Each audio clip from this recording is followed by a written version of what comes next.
Where I come from, if we buy something and it falls apart, we say the thing ain't no count. We do the same with people who are lazy or ne'er-do-wells. I can't tell you how many times I've heard, he ain't no count, when I was growing up. Aaron Walker Band has a song called Ain't No Count. Well, I ain't no count. Everything I do is worthless. I deserve to die. No, death is too good for me. I deserve to be tortured in the most painful way possible. And not for a little while either. Not even for the rest of my earthly life.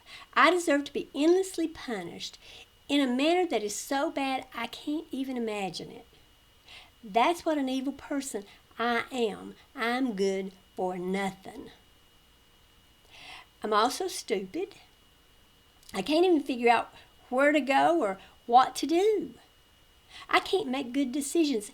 Every decision I make is wrong. How do you feel when you hear me talk this way about myself? You probably feel sympathy, but I'm guessing you feel more than that. You no doubt think I'm depressed and maybe have an inferiority complex. You might want to tell me it's not true. You might want to reach out to me and say that I am worthy of love and good things in my life.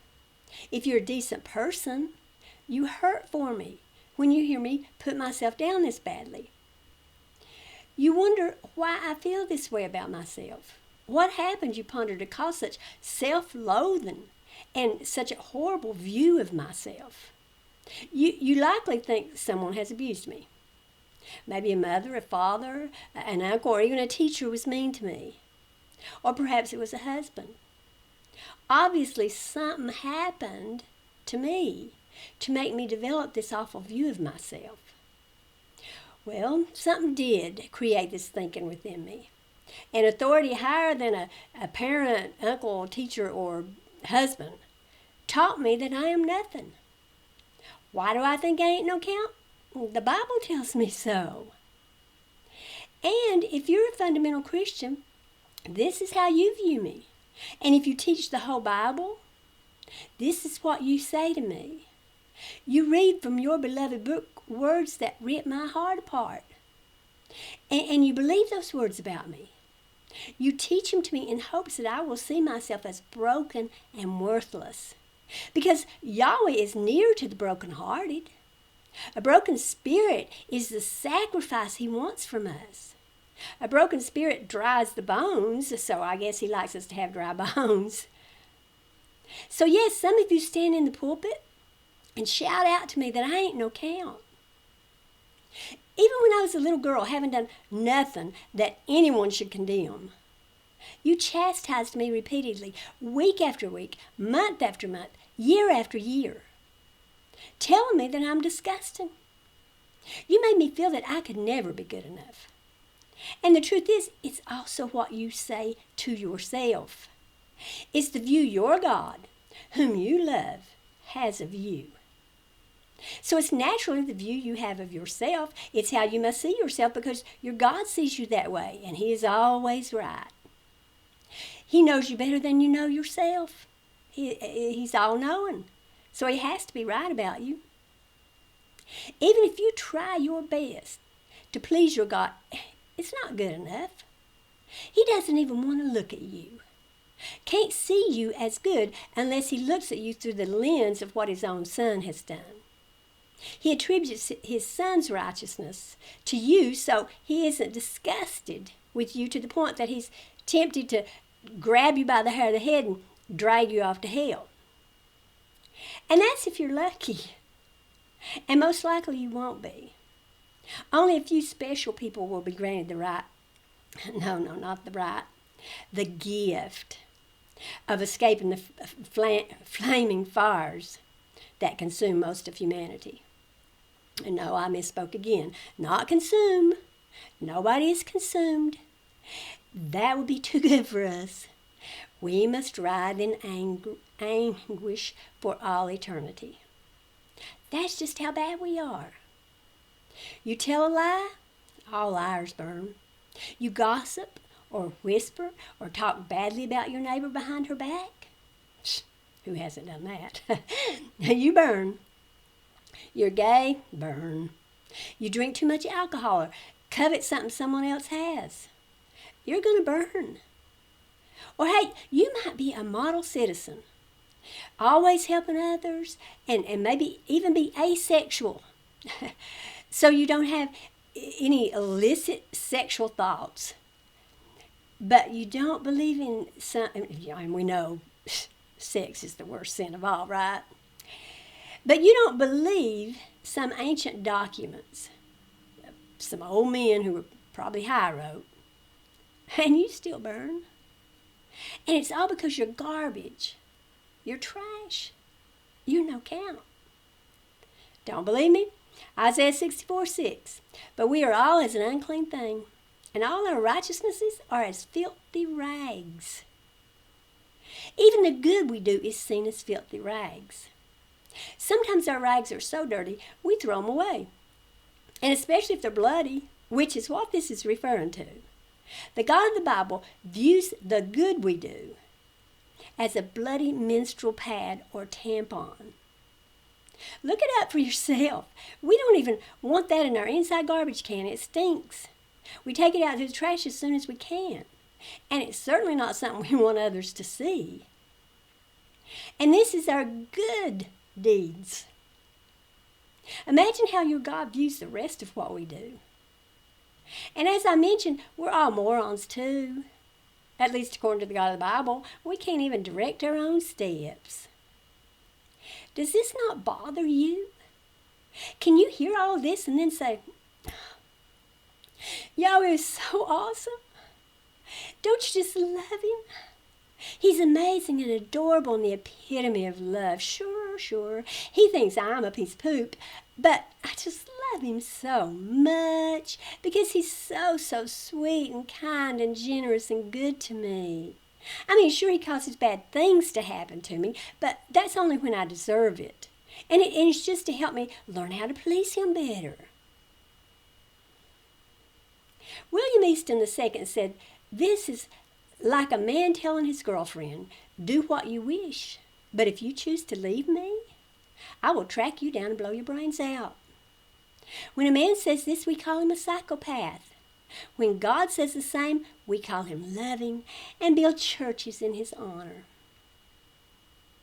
And yes, it is perfectly fair to compare the relationship of Jesus and the church to the relationship of a man and his wife or girlfriend. In fact, that didn't come from me, it's in the Bible. Ephesians 5:24, therefore, as the church is subject unto Christ, so let the wives be to their own husbands in everything. Let me ask you something, ladies. If your husband tells you that all the good you do for him is like your menstrual rag, how are you going to feel? If he tells you that you don't have the sense to direct your own steps, how will you feel? Will you go about saying, my husband is so good all the time my husband is good? Will you brag about how awesome he is to your friends? I can answer that for you. No, you won't. You expect more from your husband than you do from your God. Love suddenly changes its meaning when it has something to do with your God, doesn't it? We are told that we are worthless by the being who is supposed to be the most noble, most loving, intelligent being in the world. If we trust him, then we view ourselves as being worthless. We have to, because he says it. Furthermore, we allow others to treat us as if we are worthless. We don't stand up for ourselves. We don't understand boundaries. If someone mistreats us, we feel that we deserve it. We can't even accept a compliment. We don't think we deserve it. When somebody praises us, we say, oh, no, it's not me. It's God. Give him all the glory. If I've done anything noteworthy, we do that because we're scared not to. Because he'll get mad. And we don't realize when we do this, we're saying that whoever didn't do something of note was not helped by our God. He totally ignored them. Because we are special to him. We aren't lucky, we are blessed. I seriously thought that I was valedictorian in high school because I needed the scholarship that came with it. I was sure that without the God of the Bible, I would never have made straight A's. I believed He caused it to happen so I could go to college without too much financial stress. Self-centered much? I reckon. And if we don't view ourselves as doing anything more important than blooding up a rag, how can we view other humans as any more important than that?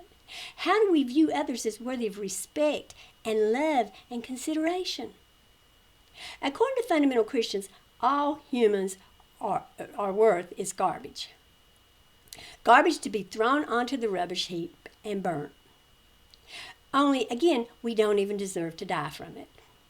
We are so worthless that we must suffer eternally. That is what we deserve for being human. And 99.99% of people are going to burn in hell, meaning most likely you and I will be there. If this is really true, we all should be running around screaming our heads off, wringing our hands in fear and misery. We certainly shouldn't be bringing more unsuspecting little children into this mess. How cruel is that? But we're crazy. That book has made us crazy. If we weren't crazy and believed in hell, we would do nothing but spend our time trying to save ourselves and others.